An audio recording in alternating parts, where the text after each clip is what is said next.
Good morning, everybody from sunny Atlanta. It's time for another episode of Protecting the Nest. Good morning, Carol. Good morning, John. Well, I think we're hoping to get Tara in a little bit, but Amber is out having fun with her kids for the last few days of before school starts. Our school doesn't start for nearly a whole month, but camping trip sounds really fun. I'm glad she's out there with her kids. Well, here at the John Lewis Academy behind me, middle school, they started yesterday, and I think it's criminal, Carol. I really think it's criminal Yeah. for kids to go back before September 7th. Well, yeah, that's a fun time for everybody to all get together. That's been going on for many, many years. But I know in certain parts of the country, I think in like Texas and New Mexico, places like that, they've started in early August for a long, long time. So they don't have that tradition. But we always started after Labor Day for kids and grandkids. But it's now a little bit before. It's doing the creepy thing where it comes a little before Labor Day. It hasn't gotten to the beginning of August yet.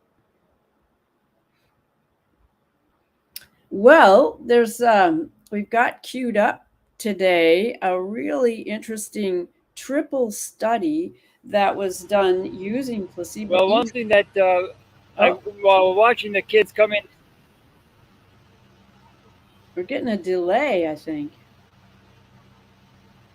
Are you talking, John?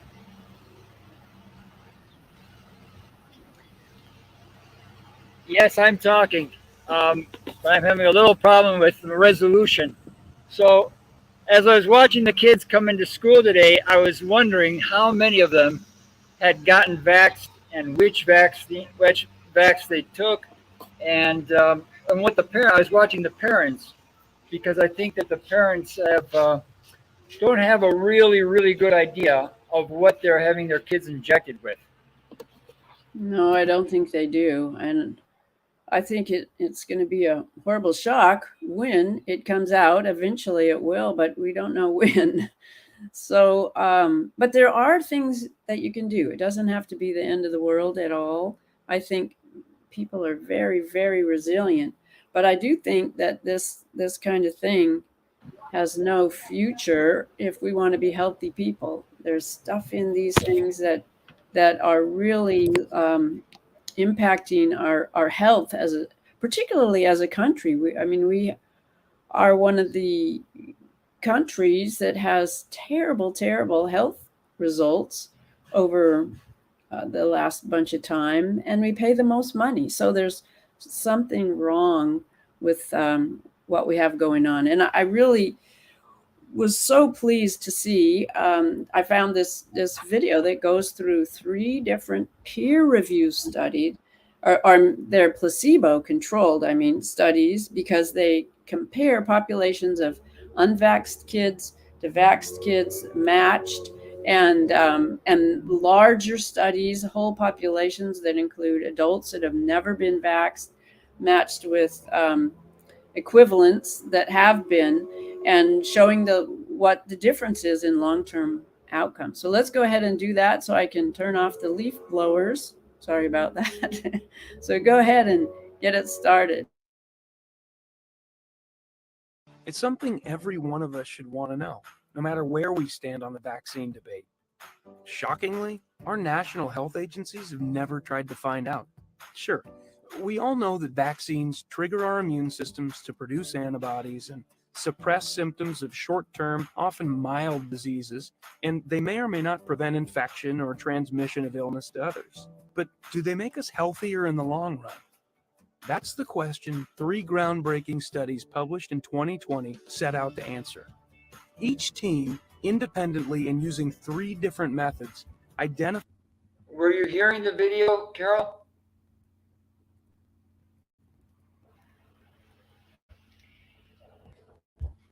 I have to unmute. Yes, I hear it. It's really great. So go ahead and keep going. Suppress symptoms of short-term, often mild diseases, and they may or may not prevent infection or transmission of illness to others. But do they make us healthier in the long run? That's the question 3 groundbreaking studies published in 2020 set out to answer. Each team, independently and using 3 different methods, identified and measured the real risks of vaccines by comparing the overall health of vaccinated and unvaccinated populations, and the results were jaw-dropping. All three teams knew the only way to determine whether vaccines make us healthier was to study the differences in overall health between the vaccinated and the unvaccinated. Research the government admits it's never done. The facts are clear. The overwhelming majority of Americans, some 329 million, are vaccinated. We hear their stories every day on TV, from our doctors, and from our tribes. We see their stories reflected in our national health statistics, with their disturbing upward trends in chronic illness, autoimmune disease, and neurological and developmental disorders. But we never hear the story of that tiny 0.25% minority who've never been vaccinated. And we need to, because they're the only ones who can truly show us the answer to our question: do vaccines make us healthier? We need to hear them, because this small fraction of our society is often feared and, ironically, blamed for all the ills of the supposedly protected, vaccinated masses. This minority is long overdue for a fair hearing of their side of the story, and as you'll see, facts paint a compelling picture. The first study, by scientists Brian Hooker, PhD, and Neil Miller, analyzed health data from 3 U.S. medical practices. They compared the odds ratios for selected health outcomes in children born between 2005 and 2015. The study looked at the differences in rates of illness in those who were vaccinated during their first year of life and those who weren't. And they analyzed the medical records of 2,047 children ages 3 to 12. For all diagnoses with significant data, they found that children who were not vaccinated in that crucial first year had a much lower rate of illnesses than those who were. The team discovered that by age 5, children who'd been vaccinated in their first 12 months were twice as likely to have developmental delays, nearly 3 times as likely to have gastrointestinal disorders, 50% more likely to have ear infections, and 273% more likely to have asthma than unvaccinated children in that. I'm gonna pause the door for a second. I suffered tremendously with all 3 of my kids. Hey, Tara. Just jumped in. That was really, really telling. So anyway, go on, John. Well, I was just telling Carol regarding that video that I suffered tremendously with ear infections with all 3 of my kids, and I'm wondering if there was a vaccine-related component.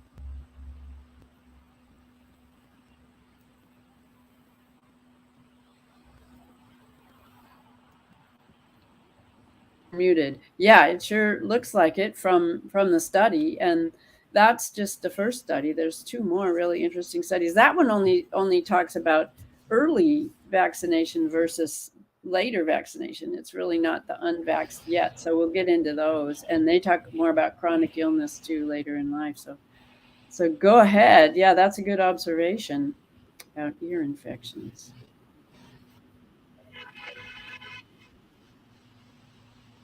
Can you turn it back on, John?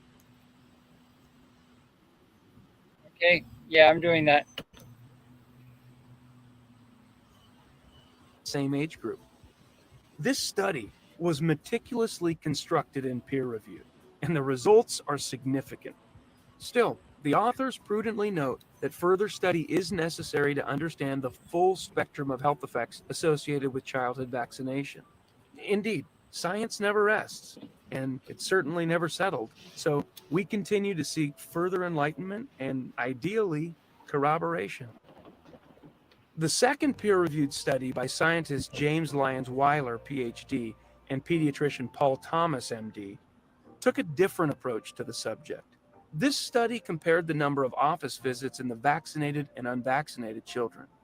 Like the previous study, this one also found that for every tracked diagnosis, the vaccinated children experienced far more illness and dysfunction than the vaccine-free. In the report's charts, the vertical scale on the left represents the number of office visits for the diagnosis. The horizontal scale at the bottom represents the number of days of life for the children, shown in 500-day increments. A second scale shows age in years. For example, the rate of office visits for asthma was roughly the same in both groups for the first year of life. But while the vaccine-free children showed very little increase in office visits throughout the next 8 years, the vaccinated children continued to require increasing number of asthma-related exams and treatments. Following similar patterns, other autoimmune issues like allergic rhinitis or hay fever, eczema, dermatitis, and urticaria required far more office visits for the vaccinated children. Respiratory infections and breathing issues all prompted significantly more office visits for the vaccinated. Now keep in mind that many of the respiratory and other infections that affected both groups of children would include infections that vaccinated groups theoretically should have been protected from. Ear and eye issues were also far more common in the vaccinated, and anemia-related visits spiked in the vaccinated children at 9 months of age when routine screenings are conducted. Visits for behavioral issues climbed steadily from birth, and ADHD visits revealed dramatic differences between the two groups. Since ADHD is rarely diagnosed in very young children, it prompted few visits in the first 4 years.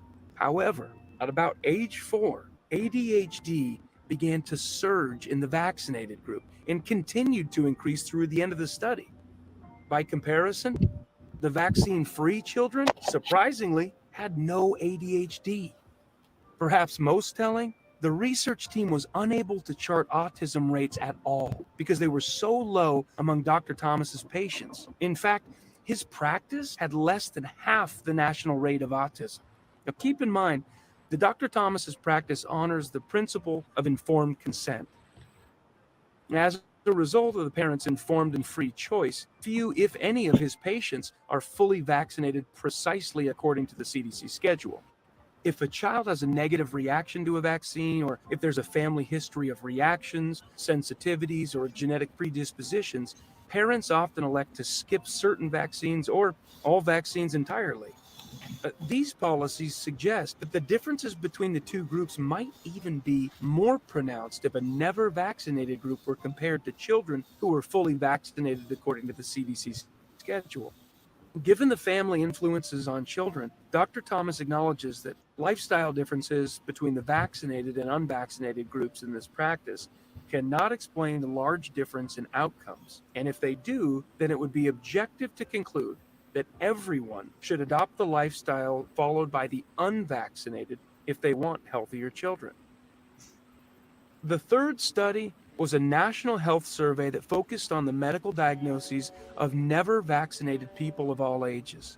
Now, the control group's team set out to actually measure the frequency of illness, or lack thereof, by conducting health surveys of 1,482 never vaccinated adults and children.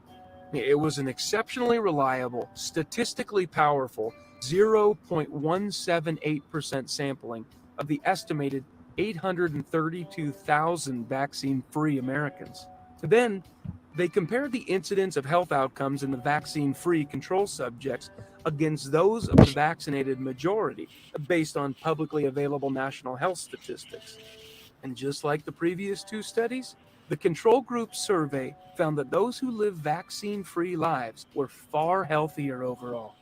The charts based on their results tell a shocking tale that cannot be explained by mere coincidence. Let's start with the big picture. The first overall chart shows that as of 2010, at least 27% of America's vaccinated children had chronic health conditions. Now that's 10 to 20 million kids and families dealing every day with issues like allergies, asthma, rashes, ADHD, autism, epilepsy, cerebral palsy, cystic fibrosis, diabetes, or even cancer. And sadly, the rate of chronic illness today is more than 50% in children. And for adults, it's even higher. Vaccinated children are over 3.5 times more likely to have at least one chronic illness, and they're 5.7 times more likely to have multiple chronic illnesses. That represents more family disruption, more medication and doctor visits, more... I want to pause it there for a second and I want to encourage all of our listeners and those watching later in the day. Please send me or to Research Roadshow your personal data, not necessarily your personal data, but your estimates among people you know, people you work with, whether or not the percentages declared in this video align with your direct observations. Go ahead, Tara. Well, I noticed that they just mentioned 2010. Did they say in the beginning what like range of years they were doing in the study? It looks like maybe it just lasted that year, so that was a while I don't ago. remember if they said that in the Yeah. beginning or not. I don't think they did, but if we could get a hold of the studies, it would probably do a little deeper explanation on it. But what's really clear about what we've seen so far is that informed consent, if you're not looking at a placebo group, you're not really getting informed consent. And I think what I hear from people that, think vaccines are the science is that these horrible things that were like smallpox and stuff aren't around anymore.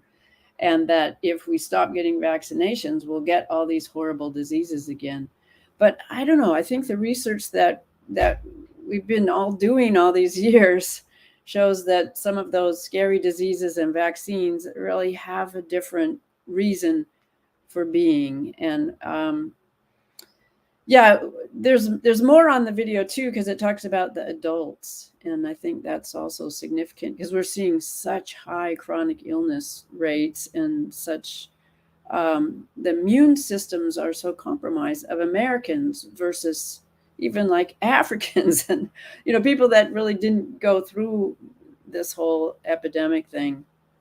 So it's good to see this kind of research happening finally. Well, can I just add this one thing? Like, I just want to say, like, it seems like it would be more common sense. I mean, I guess we've all been tricked to an extent, but like more common sense to just in general, as a rule, not inject yourself with anything at all. Mm-hmm. I meant just injecting stuff. It's like we have a system set up, our digestive system and different things to protect us and to protect our organs and to protect different things as we process things. And yes, there are times where you might need like IV antibiotics or whatever.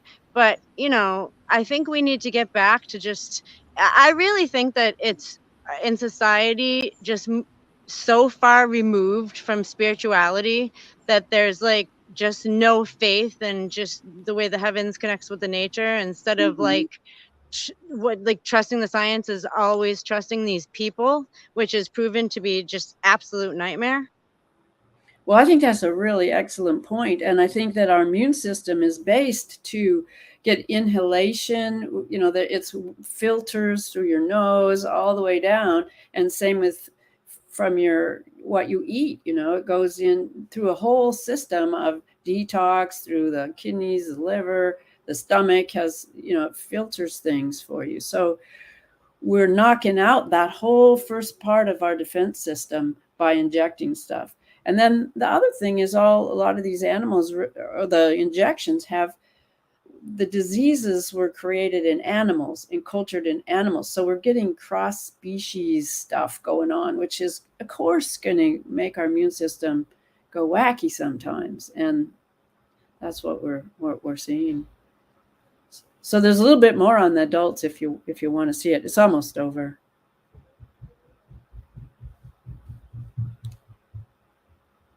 Drum roll. And a little chicken talk. Yeah. I love the chicken. Yeah. Cheep, cheep. They're talking.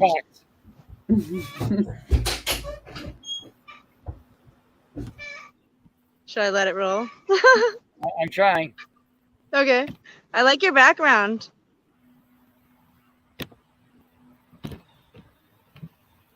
Oh, here's a little bee. Finally, I got it. Expenses and more risk from complications of infectious diseases like COVID-19. For our adult population, with their cumulative exposure to vaccinations, we're not seeing it, John. We hear it. The situation is even more disturbing. National statistics show that vaccinated adults are 9.5 times more likely to have chronic conditions, Let me see what's wrong. including asthma and arthritis, plus some of the leading causes I have of to death, reshare such it. as diabetes, heart disease, respiratory.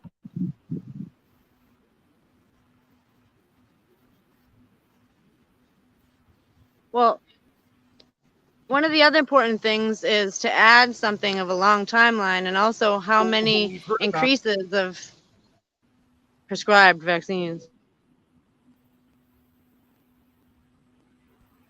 diseases like COVID-19. For our adult population, with their cumulative exposure to vaccinations over a lifetime, the situation is even more disturbing. National statistics show that vaccinated adults are 9.5 times more likely to have chronic conditions, including asthma and arthritis, plus some of the leading causes of death, such as diabetes, heart disease, respiratory illness, and cancer. These adults are 43 times more likely to have 2 chronic conditions, and 12% of them have 5 chronic illnesses. These are the people who we've heard about on the news who are at an increased risk of hospitalization and death from infectious diseases like COVID-19. Yet none among the vaccine-free population fall into this highest risk category. Let's take a closer look at how these general health issues manifest in specific illnesses.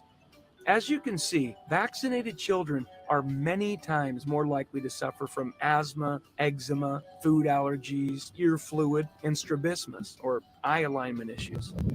Vaccinated populations also have far more developmental and neurological issues, learning disabilities, speech disorders, epilepsy, autism, and ADHD.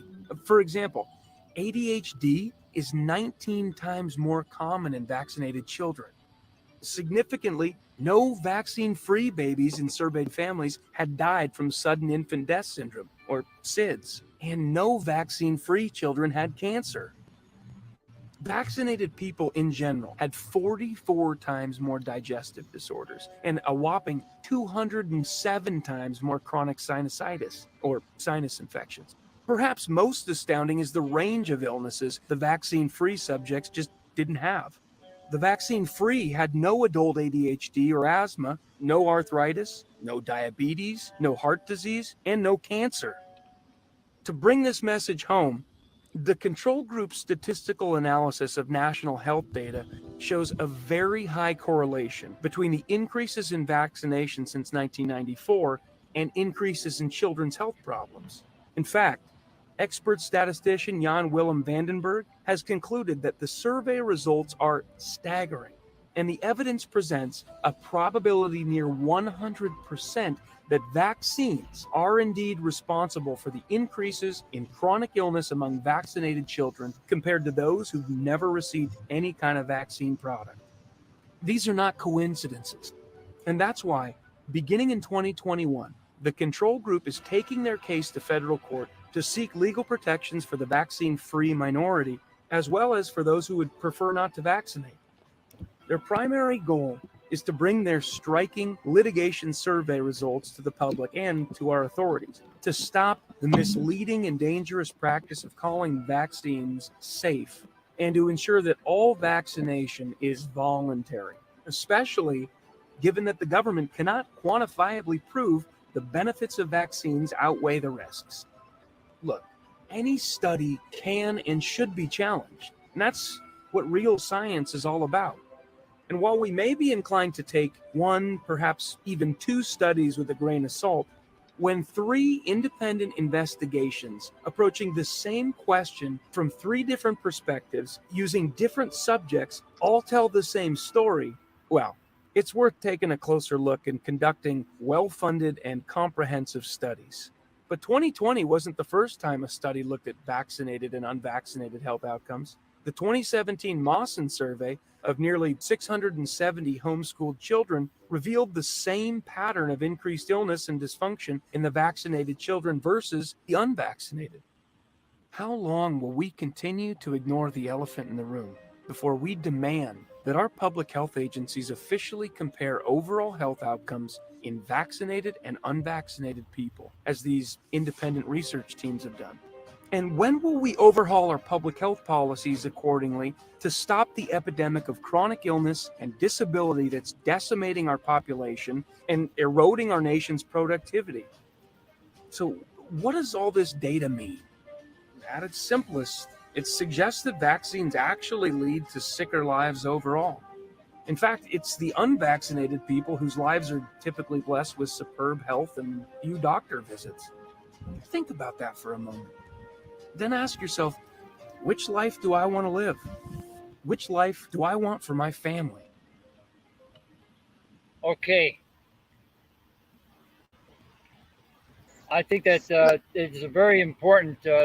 One of the points made was that the legal community has to get involved now, especially people in the legal community who are parents and who appreciate their child's health, because they are the linchpin, especially now that hospitals, for example, are being very they're not giving the right care to patients who are unvaccinated.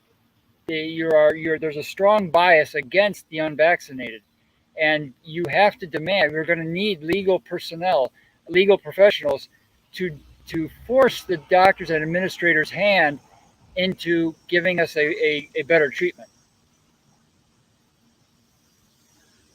Well, oh, Carol, mute it.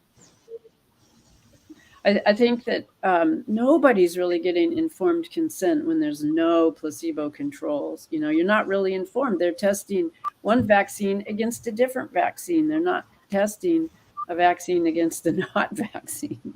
And so, so the safety issue is just not measurable at all. And are we going to just live in fear of smallpox and all these old diseases, Lassa fever and Ebola, that have never been a problem, because we have hygiene, we have water systems, we have flushed toilets, we have, things that those diseases, the people that got those kinds of epidemics didn't have.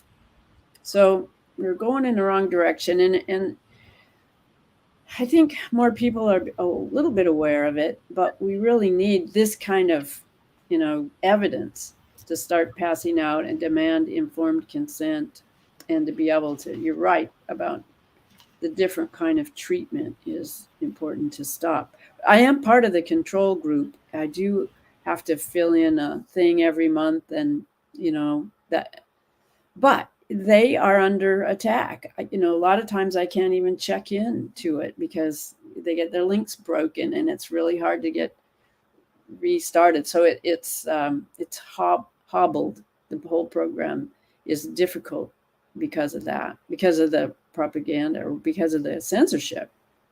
They're saying words that you're not supposed to say. So there's plenty to do here to protect our nest. I wonder if, though, I'm assuming that this is the most suspicion that has accumulated so far with this whole, you could call it an industry, but, as we know, it goes even deeper than that, because it's a system. If you look at ancient cultures like China, I know there are many cultures, something like that. They health is always based on the energy. They understand things on an energetic level. Mm-hmm. You know what I mean? So the fact that we just are the whole system that the hospitals are running on, you might have really good caretakers with really good hearts and use medicines the right way and heal people. Yes, obviously that does happen. People lives are saved and all those places, but it's we have to recognize that the systems have failed. Mm-hmm. They've failed. And what you guys were saying, the baseline is there's going to be vaccines.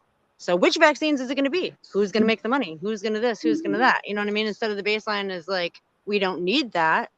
And as a matter of fact, the whole tricks that these controllers have laid out for us over time, it's as we have these frazzled couple of years and we're seeing it all, it's the line goes back, the route goes back. Mm-hmm. So it's just once you know the playbook, they can't really play it anymore. Like, yes, they're going to trick new people, but this wave of suspicion has got to break it. You know what I mean? It has got to break it. That's just what I think. Yeah. And there's certainly questions about the history as we dig in, the SV40, the Gila, it's in everything. It's, they're both devastating. And even the synthetic biology has it in there, so they're saying, well, it can't have it in there because it's all synthetic. But then you look at, the Kevin McKiernan stuff that shows, yes, there it is. It is, they replicated it. So that's just so unconscionable. It's yep, it's time for a better system for sure. And what you were saying, Tara, I think the system includes the kickbacks that the hospitals got and the insurance, the deals that the insurance companies made. All that pressure is put on the school districts to require it. You have to be homeschooled if you don't do it. I mean, there's just pressure from work, people losing their jobs, so much peer pressure too. So that you're not a scientific person if you don't do it. You're some sort of throwback that will get everybody sick. It's just not the correct answer when you look at the real science. I mean, that video is something that people should be taught. You know what I mean? Like, that should be taught to people in class and gatherings, meetings. You know what I mean? Just to understand how did we get here? Medical schools and nursing schools, they need it too. I don't get it. You're right. Well, I have a book that I heard about today that I haven't looked into yet, but it's a book about Fort Detrick. Oh, interesting. And it's called no, I'm just kidding. It's called Project Daylily by Garth Nicholson. And so apparently he was the head of a laboratory division of MD Anderson. There were a couple deaths from some whistleblowers straight in there. Experimenting vaccines on inmates of the Harris County, Houston, Texas jail system. This 2015. Chapel Hill, University of North Carolina. Dr. Broadstreet, too, was also one of these people. So anyways, and then also linking that we all know the 1981 Fauci ties and where the tricks came from there. Yeah, well, I am familiar with Dr. Garth Nicholson. He's a really interesting guy, and he got involved in all this. I didn't realize that he was, part of it, but I do know that he got really alerted to what was going on with Gulf War syndrome.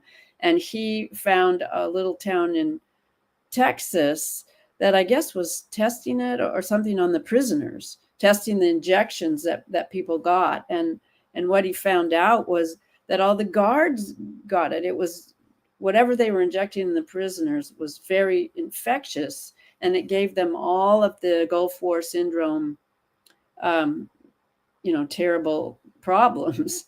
So he went back in to look at the records of the people that did go to the Gulf War and got the shot, and compared them with people that got the shot and didn't go to the Gulf War. Because that was kind of what they were saying. They got it there. They got exposed to weird stuff over there. But when he compared the populations, he saw that anybody that got those vaccinations got all those horrible neurological problems and cancer and awful, awful things like we saw with Infidel. So, and there's other Ospreys that got those shots too that have had a lot of health challenges since then that are that age group. So Garth Nicholson was a whistleblower. Yeah, a doctor who, he has a lot of information and studies that he was really shocked by what he found, and he dug deeper. So he's That's a great book. I got to get it. I hadn't heard of it, Project Daylily, but I have seen some of his stuff talking about it. There was a doctor that was talking about it. I think his name was Dr. Butler with 2 T's. I'm not totally sure. I have it written down, so not on this paper. But you know, this doctor that was talking about it made the analogy, you know, if you just talking about the different labs, you know, we know the labs, the little jet system that we made, that making it cute, you know, and adventurous, but it's really disturbing.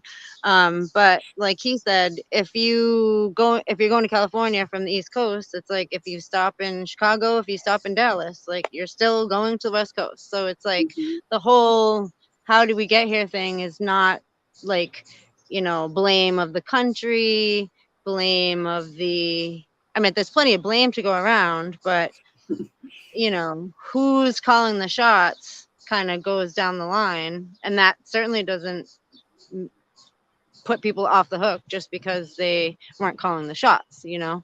So well, the really horrific thing is how much money went in through our defense budgets, got funneled into biowarfare, which came back as vaccines to the population, you know, and that the taxes paid for all this. And it's been so devastating health-wise to so many people. Yeah, it's a sad story, but it's one that we need to start shifting. And the first shift would be if people can understand.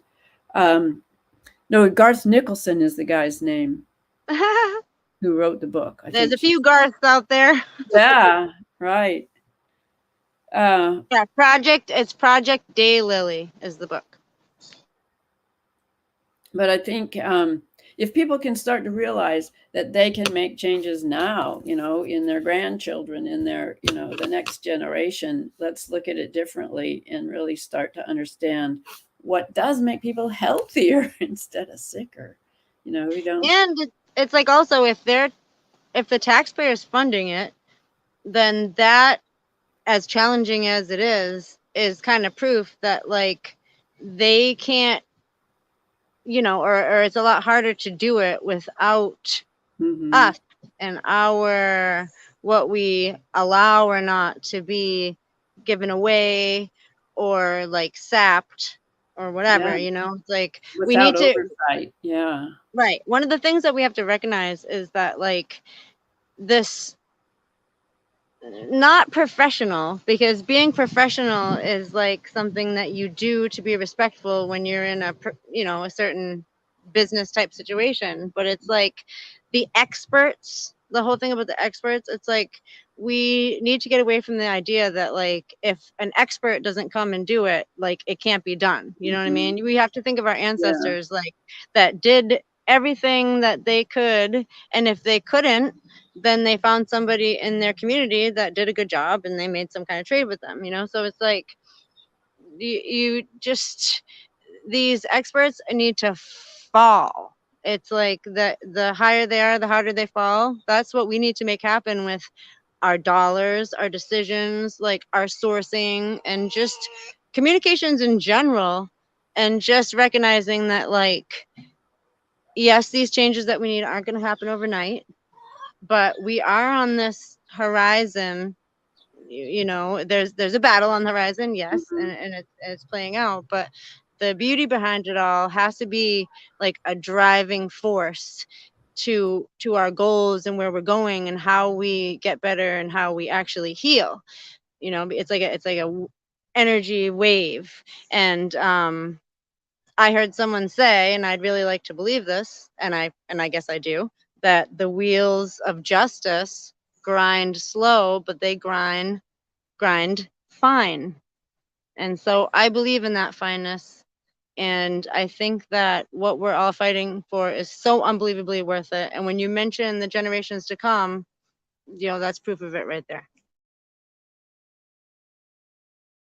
Well, there's still a lot of work to do to get from what we know now and we can prove now to with all the censorship. And now, you know, there's a new law that the government gets to censor it. You can't just have Twitter and Google censoring you. The government's going to get to control it, like they have been all along. They were who were censoring Twitter and Google. That was under the FBI, and who was doing that, pulling the strings. And so now we're making that okay. The new bill makes it okay. It doesn't say, no, it's not okay to censor. It says we'll be in charge because of all the bad information. So we have to get back on track. We're not quite there. We got a ways to go. And that's where, like, that's where we come in with, like, actually using things like language ourselves. We talk about how the enemy tries to use language against us. Well, we're pretty witty, and we can come up with our own tactics to, like, if we're talking about the banana family or Right. flipping whatever, you know what I mean? It becomes even the more, like, the challenges build the skills, so it's like, obviously we have these days where we just need to let somebody else take the reins, but these challenges are building us up, and they are making us stronger. And when we talk to people, or are teaching or listening or whatever, it's the synapses that are we put it out there, and then it's out of our hand. We put it out there with head and heart, and then somebody else takes it like the baton, and so there's sparks everywhere. And in the face of just all this, like, these scumbags, I'm looking forward to these hearings and stuff. There are a lot of hearings, the federal, or whatever, the what is it again, the weaponization of the government stuff. And yes, we're so used of oh, it just stops right there, they're not going to do anything. No, I'm putting my hat into the military tribunals still.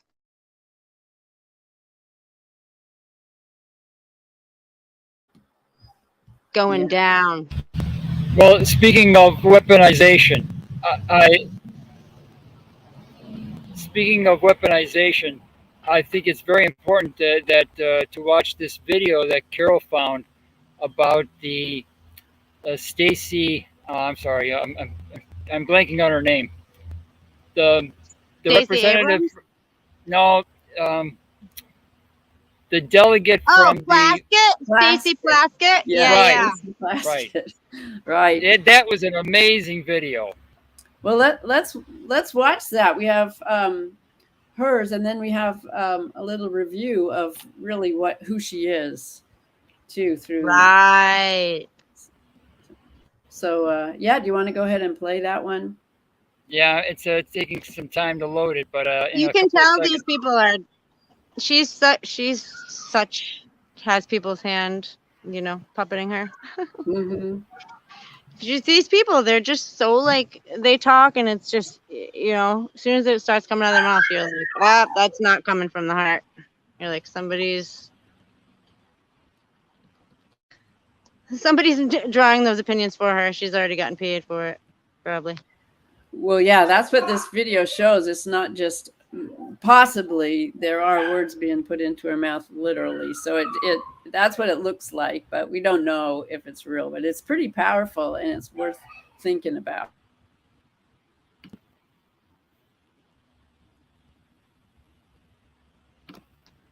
Well, we have some people really doing a great job in these committees. Like, I'm feeling proud. Not her. Well, watch the lady on the right.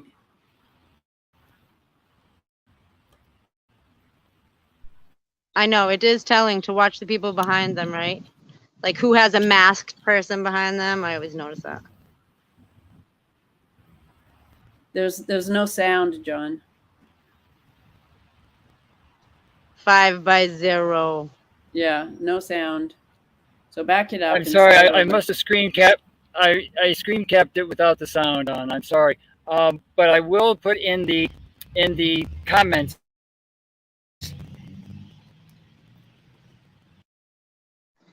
Okay.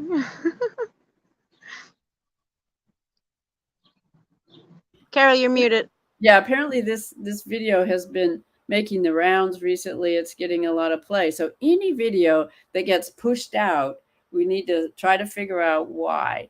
And if it's powerful and it really is what happened, there's a lot of questions when you look at this, because the woman behind her is actually mouthing her speech as she speaks. And when she makes a mistake and then looks up and sees the video on her, she goes up and tells Stacy to stop. So we're wondering, what could that be? And both John and I have looked into some of the research that's happening at MIT that can explain how that's happening. Or it could be a fake video to cause division, because one of the headlines that's passing around is that's demonic possession. So that's getting all spread out there, so it could be true, but totally not that. It could not be true and just be dividing everybody up. So anyway, that's why. And then to find out what she's done in relation to what she was testifying on, which is the Epstein stuff. She represented him. Her law firm represented him in Virgin Islands. So she's a representative from the Virgin Islands. So there's lots going on in this thing that is very, very interesting. So I hope we can get it back on. But if not, that's a little bit about it. Well, I bet that it is real, because I've watched these hearings and stuff, and you can see the handlers back there. You can see them, like taking the reins, and these people that are totally controlled and can't think for themselves. Like, it definitely shows. And as far as like things getting passed around, the way that I have observed things, whack-a-mole and stuff like that, like they just, us on this side and those in the like cyberspace, whether it be professional or just hobby wise, they have things like so like I said, the whack-a-mole thing, like they have channels, for example, set up where like there's different world channels, like all different things, where they like all of a sudden they'll buy that channel and they'll put out like a lot of like those testimonies and stuff like that, and just things that are like generic enough that if somebody sees it in the world, they'll see it as valid, but not mainstream enough so that it might be mainstream, but whatever. In any case, it always moves to new channel. So they have so many ways now that the evil ones just cannot track and keep track of. Like, they've lost control of it, basically. Well, one of the pieces of research that I think both John has seen this at MIT and I dug into it too, looking at the neurological stuff and what's going on, is that there's actually, physical studies of a surgeon taking control of a just regular, not even an officer, a person out in the field in a whole nother country on the battlefield, and being able to do remote surgery using the how they can do it on the screen where they are controlling the robots, but now they're being able to use their mind and transmitting that and being able to control someone's body that fine of motor skills to be able to do surgery remotely. So is this a battlefield thing, or is there actually, remote control of people's bodies? I mean, if those are, published studies that are out there at MIT, what is really going on there? It seems like it would be much easier to be able to stand behind somebody and maybe make your muscles move in a way that can be transmitted. If that, that would be a lot easier than something all the way around the country or the world to be able to do it. So, right. And it's like, where is he? Like, is the person controlling something electronically that's closer to the person, and then that thing is controlling the Well, person. You know somehow what I it's mean? getting transmitted. Yeah, it's getting Mhm. transmitted and being bounced around the ionic atmosphere to be able to get over there, or maybe by wires. I don't know, but yeah, it's probably. You see, um, radar is in the infrared spectrum. You know, there's a spectrum, and we use that in our bodies. We use that within our bodies, that spectrum, to tell, okay, how to fold proteins, how to, take your own motor control. So that spectrum that we use for communications, the part that's actually Q level clearance, can do this. So that's pretty interesting.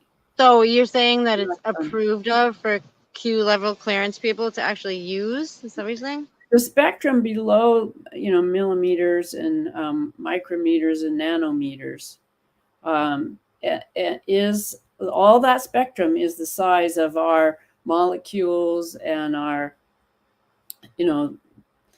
our neurons go in a whole nother, small electrical scale that's nano. It's a lot smaller than molecules or viruses or, things like that. So that's the spectrum of that life communicates with life. And that's why it's not just when you say nuclear, you think of it as an atom bomb, and that's what they're talking about, or electricity that's being generated, but it can also be nuclear within the body. And so we are, we've seen presentations of 5th generation warfare that is the battle of the mind is what they call it. But I think it's being studied as literally, being able to use bodies as robots. Yeah, and also they need to be able to like get the receptors in there, right? So it's like you think And they're about tiny.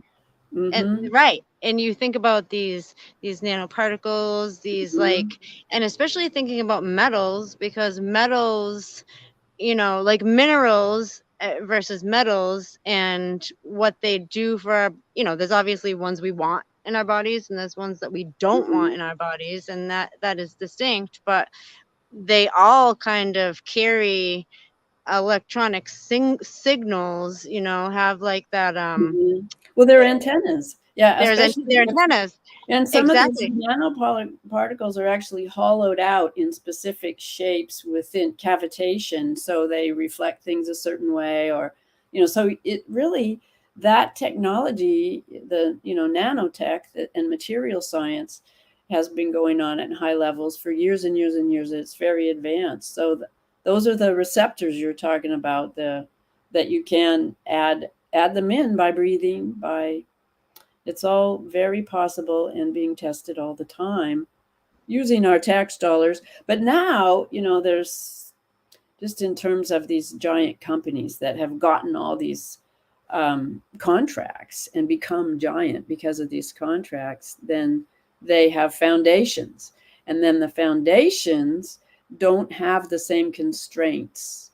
They can finance whatever. It's privately financed, both for health stuff and for health alteration and for just robotics and drone stuff. So it's dual use. Dual use means it can either be used against somebody or for offense or defense. And yeah, here he is. He's back. Well, one thing that I want to mention before we get off the topic is that my mind pieces together things that we've talked about that I maybe don't understand well enough to explain it, in the most perfect way. Not even close. But we've talked a lot about the iron cells or the cells that hold the iron, and the iron is like in like a little pocket, and the iron can sort of be replaced because it's just holding it Yeah, with I think you're something else. talking about the blood cells. And Yeah, yeah, yeah, right. exactly. Yeah, and so the iron is in the middle with all the ringed by, I think, oxygen, with the heme in the middle. Yeah, and how that really was at the center of, which is what malaria is, but it was also what people were seeing in the COVID stuff that had the original problems with their lungs that made the ventilators not work. Because if you push oxygen in and it's not able to accept it at all, because you don't have the iron in you that allows your blood cells to absorb it, then Exactly. it becomes a weapon instead of healing. Right, like your body can't do the oxygen uptake because Right. the Because iron's not iron is in the right what's place. missing. Yeah, right, exactly. Yeah, so that, just those processes can be turned against us. And, maybe the plausible deniability part is, oh, that's just a mistake. They didn't know. They were trying to, nobody knew what this was. Well, plenty of people did know what it was. They knew exactly what it was because there's so many papers that showed who designed it. And, since they got paid by the government, they had That's right, patents. Yeah, patents and the NIH papers they had to turn in and publish.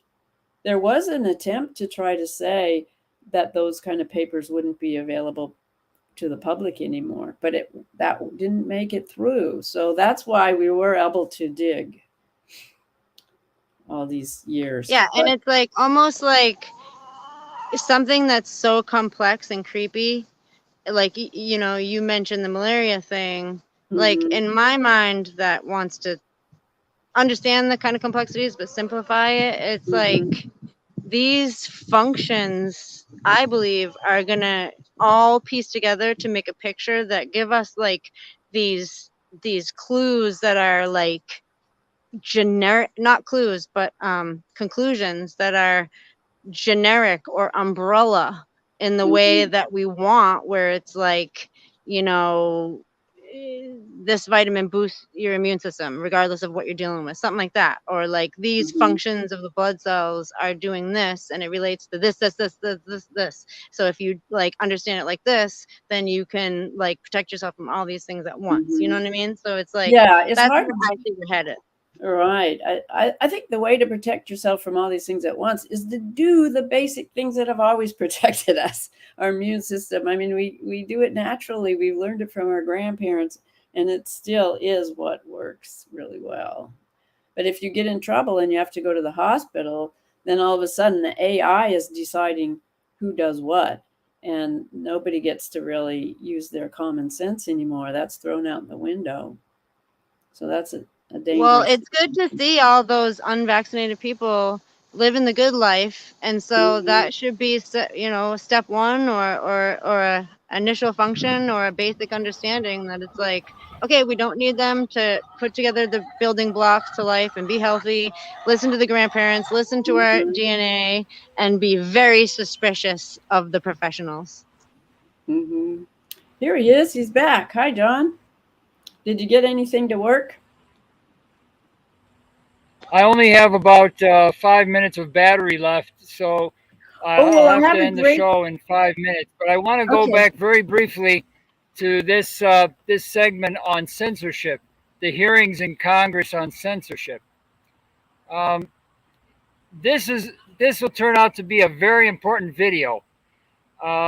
First, because I think that BitChute is actually being told to take down some of these clips on the censorship hearings, and the censorship is very, very fine. It's very sneaky how they're doing it, and I'm going to start with an article published by that I can't remember the guy's name, but he works for Huffington Post, and it was a very well engineered article.